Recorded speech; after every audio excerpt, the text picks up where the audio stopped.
I'm just going to go ahead and say it. A good leader, a great leader, is a good wingman. Yeah, when you're in that relationship and things are not going right, or you're out at a picnic or an event and things are not going right, and you need somebody to back you up. You need somebody to got your back. You need somebody to be looking out for you when you're not so good at looking out for yourself. That's a good wingman. And I believe that a great leader is also a good wingman. And that's what I want to talk about in this episode of Leading Leaders.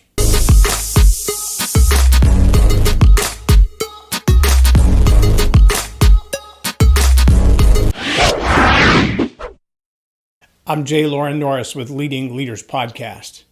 And I can tell you through the course of my life, because I've never been a really big guy, but I've always had a really big mouth. A bit of a smart aleck. I remember in high school, right after driver's ed one day, the whole school was shut down.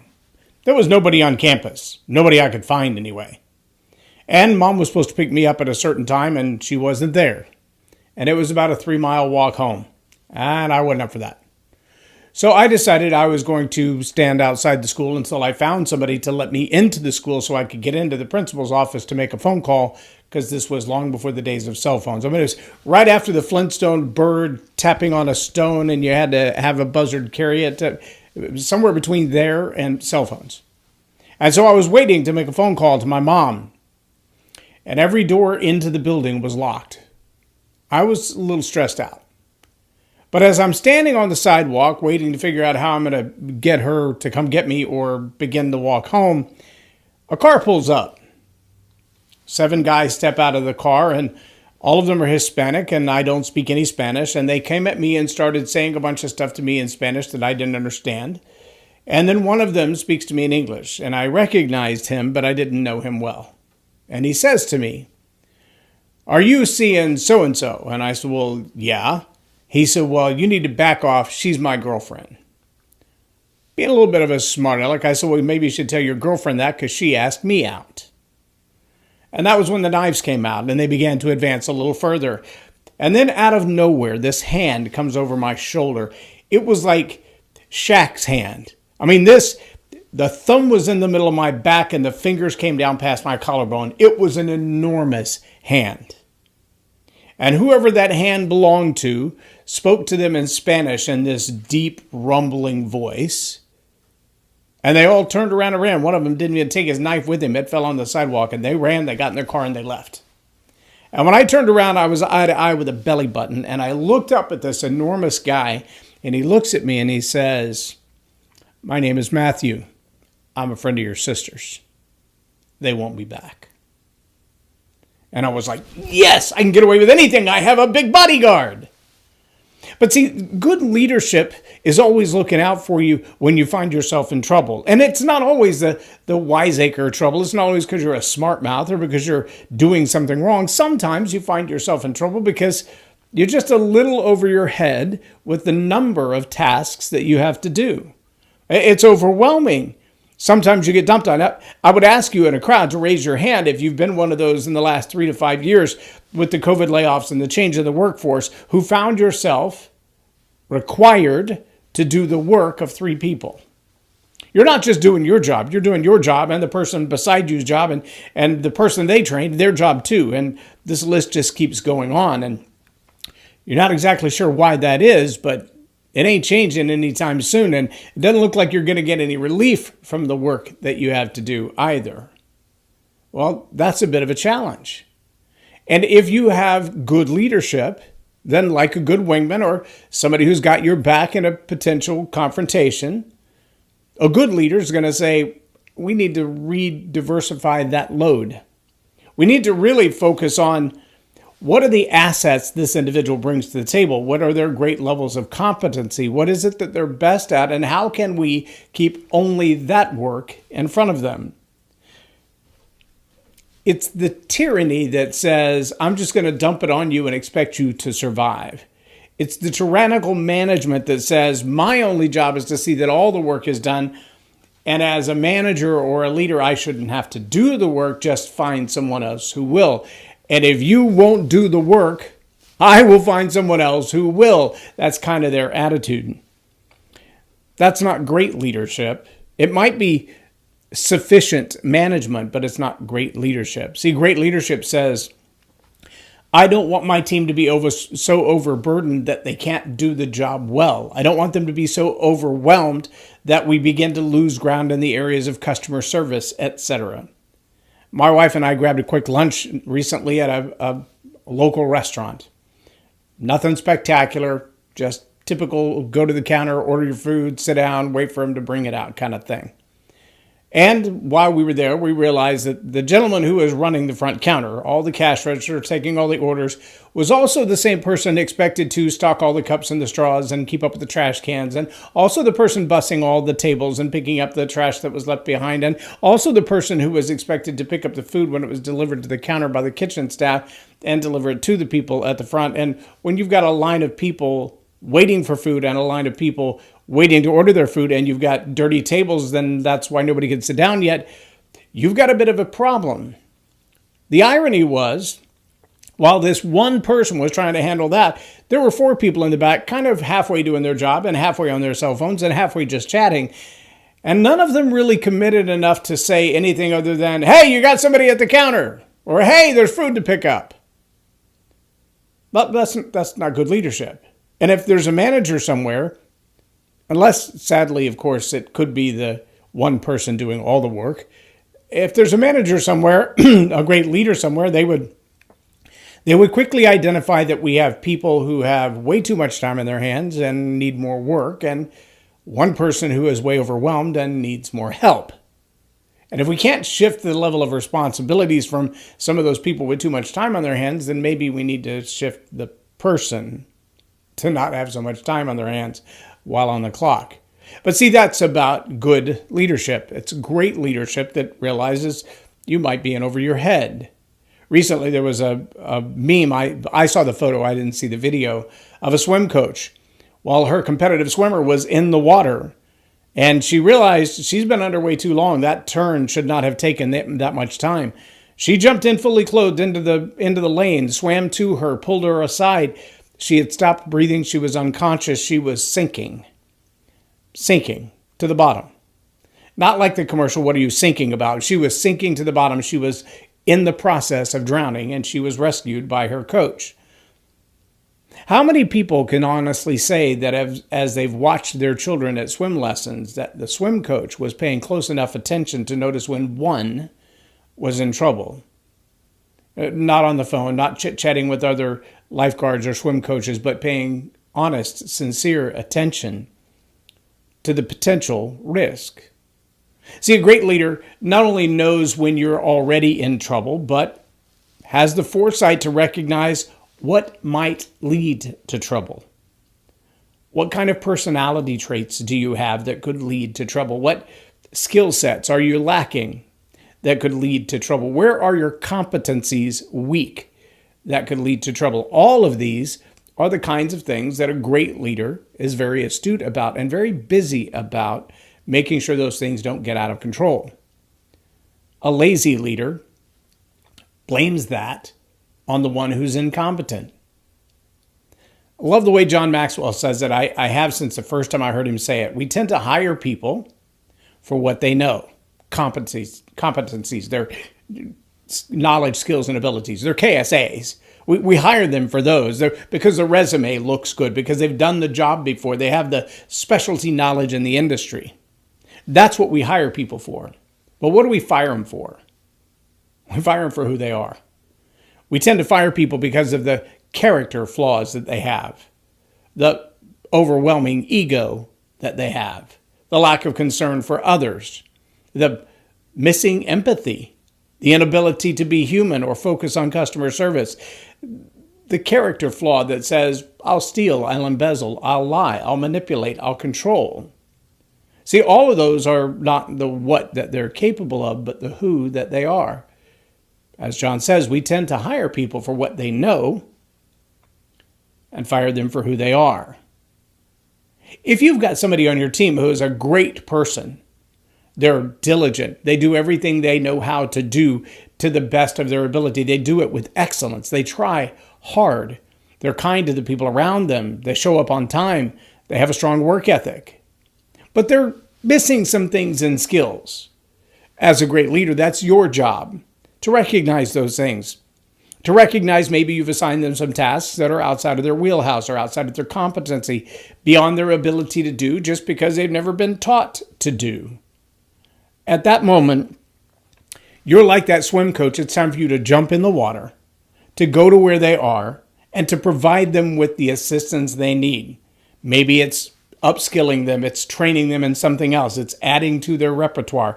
But it's your job as the leader to do that. They can't do it themselves. If they could, they would have already done so. But the fact that they need help isn't a sign of their failure. It's a sign that it's time for you to get involved. Great leaders jump off the edge into the fray when it's necessary. Sometimes they lend their own skill, their own competency, their own knowledge. Sometimes they provide extra training. Sometimes, to be honest with you, it's not much more than emotional support. It's a matter of saying, I realize you were doing all you can and it wasn't enough. And I want to jump in here with you and get behind you and push. I want to stand behind you and let you know I got your back if this gets ugly. Or I'm going to stop it before it does. That's what a great leader does. Weak leaders, they don't have the capacity to do that. They don't have the empathy to do that. They don't have the concern for others to do that. No, they're willing to let you fry on your own, and in the end, they'll find a way to blame you for everything that went wrong and save themselves. They might even blame you for things that you didn't do that had nothing to do with what ultimately failed, that, well, they just didn't want to take the blame for it themselves. I've been there. I've been blamed for other people's failures. I've had to carry the load of bailing out myself and others in the process. It's not fun. But sadly, it was predicted. Yeah. When I left a company and had a great interview with the CEO as I was leaving, he said, you know, your biggest challenge going into this new place, if you take the job in corporate America, is that you're going to find your level of excellence is significantly higher. Your expectations for yourself and others is higher than the average person you're going to work with. And he said, I want to make a prediction that within the first year, you're going to find yourself in a place where you've done some great things and others have taken or received the credit for it. I also predict that there's going to be a time that you will have done nothing wrong, but you're going to take the blame for it. You're going to take the hit. You're going to take the fall. And it'll probably sound something like, well, you're so strong as a person, as a producer, that this isn't going to hurt you much, where the other person, it'll be devastating. It was almost as if he were a prophet, because the words that he spoke less than a year later came to be so remarkably true, they were almost quoted from the book. It was almost like the manager had heard him say those words because he said nearly the same words. I was performing at 300% of my expected performance in sales. 300%. And when we got to the place where it made a huge difference as to whether I would be rewarded for that 300% or not, the 300% was redistributed. All the sales, all the classifications were redistributed to other people on the team, one in particular who probably would have lost her job had she not received some of the help, which really just looked like taking accounts that had really fallen under her name and moving them under my name so that we both looked like we were on par.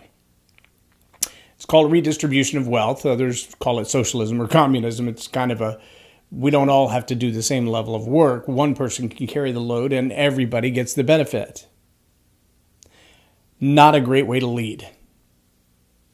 Caused me to leave the company for a period of time because I wasn't up for that. I wasn't really excited about doing all the work and having somebody else share in the rewards. Not that I'm not a team player, but if you're not going to do your part, you shouldn't get the rewards. I'm a little selfish that way. See, a great leader recognizes that, because that kind of behavior on the part of the manager made the manager look really good. That leader was able to reach all their bonuses and all their goals because although my great accomplishment at 300% would have made very little difference in their income, the fact that they didn't lose another person did look really good on their income, made a big difference in the overall goals of the region. That's pretty significant. It's also a huge disincentive for those who are willing to work really, really hard. And it's a great incentive to motivate those to continue to do very little. That's a tough spot to be in as a leader when your results, your outcome, your performance checks, your bonuses are based on so many people. It only takes one or two to bring them down. But if you have one or two that are capable of bringing everybody else up, you might as well take advantage of that, right? Wrong. You should step into the fray with those who can't keep up, those who are struggling. Is it a skill set problem? Is it an attitude problem? Is it a competency problem? Is it a training problem? That's what you should be solving. Not solving in the end results by redistributing the successes. You should be solving the problem of why are they not all succeeding to the same level? How did they get the job if they have no competence? Well, if they have the competence to get the job, then the competence to succeed at the job, to excel at the job, that shouldn't be that much of a stretch.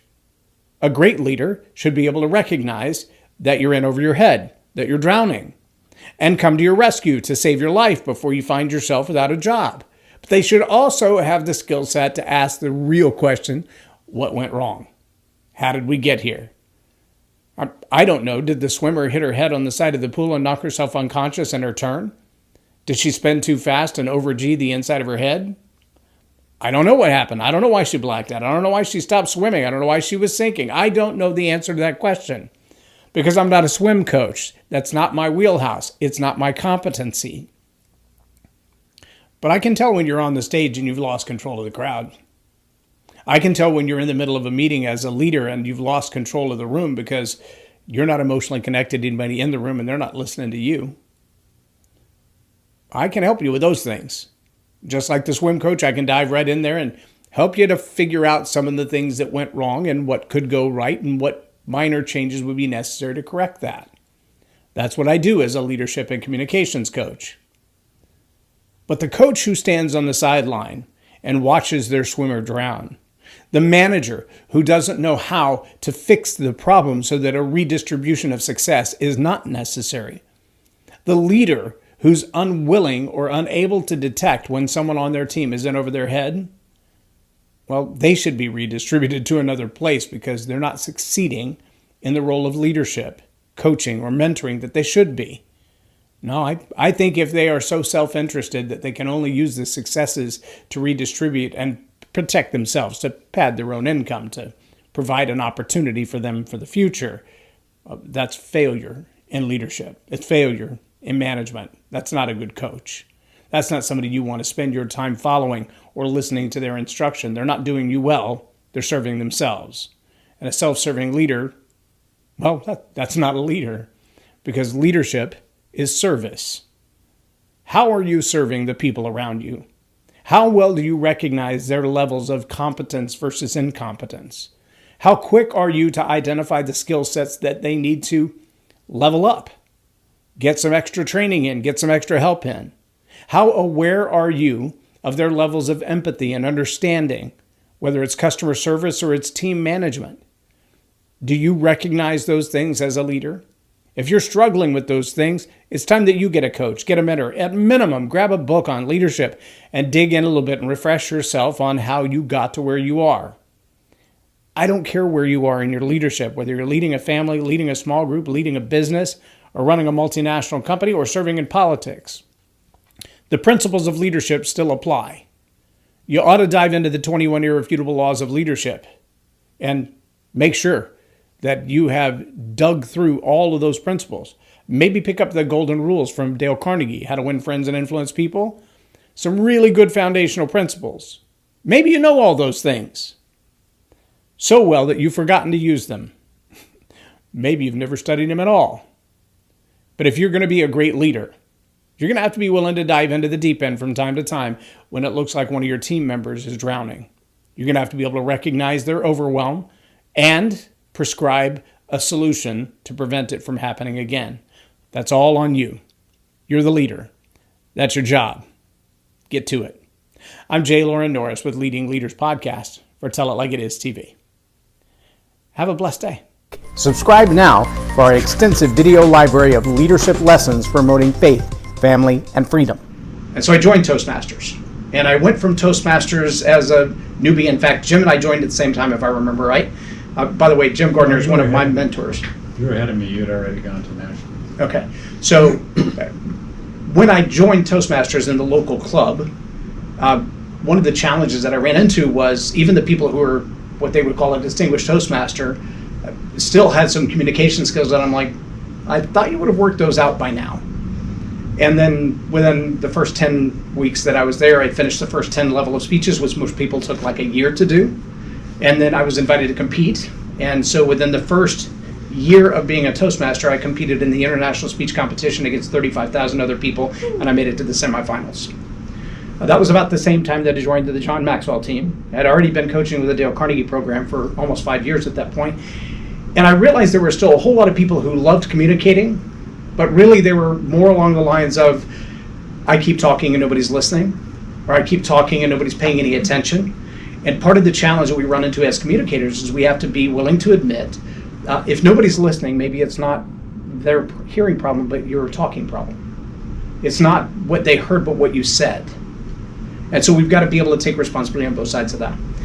But as I began to work with a lot of people, they would say to me, I want you to help me write the speech that sells. And I was like, I don't do that. Why? Anybody ever heard Les Brown? Yes. Yeah. So if you've ever heard Les Brown, what's the name of his speech? Can't remember. You got to be hungry. But if you've ever heard you got to be hungry, you've already heard you got to be hungry. And so a lot of people look at somebody like a Les Brown and they say, well, he makes 50 grand every time he steps on stage. I want to make 50 grand when I step on stage. Teach me how to write, you got to be hungry. I'm like, well, you can't have you got to be hungry. It's already written. It's already been delivered a billion times. And it's powerful, and it's thought-provoking, and it's life-transforming, but it's his speech. How many of you have heard somebody deliver a speech or a story or a portion of a speech and realize, I've heard that before, right? And so the challenge that we run into on both sides of that is, it's already been said before, and now you have a credibility problem. The other thing that I realized was that people had fascinating stories, but no point. How many of you have heard somebody say, I'm going to tell you a story. It really doesn't have anything to do with what I'm going to talk about today, but I think it's a great story. And they tell you the story, and when they're done, they're like, I'm not sure why I told you that story, but I thought it was entertaining. And you're like, no, it was a waste of my time. Raise your hand if you know that's true, right? Yeah. And so you've heard that, and you're like, why do people do that? And so that juxtaposition of frustration, I'm thinking on one side, there are all these people who've been trained to be communicators, and they still fail at communication. And then there are these people who are great orators, but they don't have anything to say. So where's the balance? How do you strike that balance? What do you do? And so I was in front of a group that Jim and I used to belong to, and somebody told their story, and I said, why don't you try it like this? And so I told it like that. And they went, how did you do that? Anybody ever heard of Dr. Caroline Leaf, neuroscientist?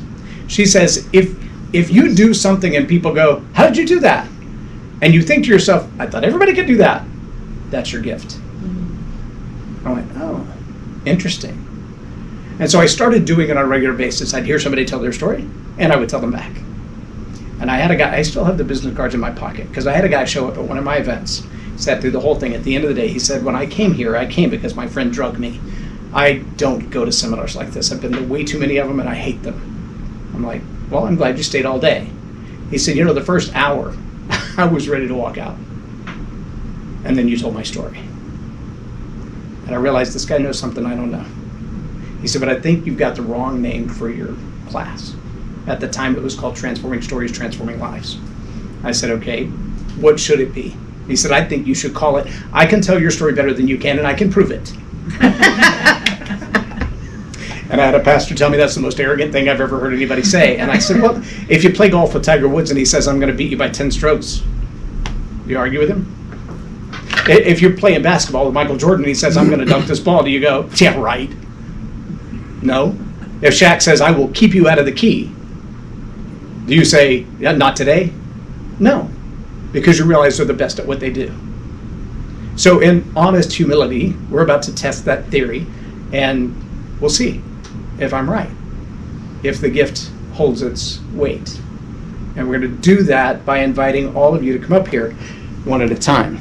But here's is a master teacher on storytelling, and I learned so much.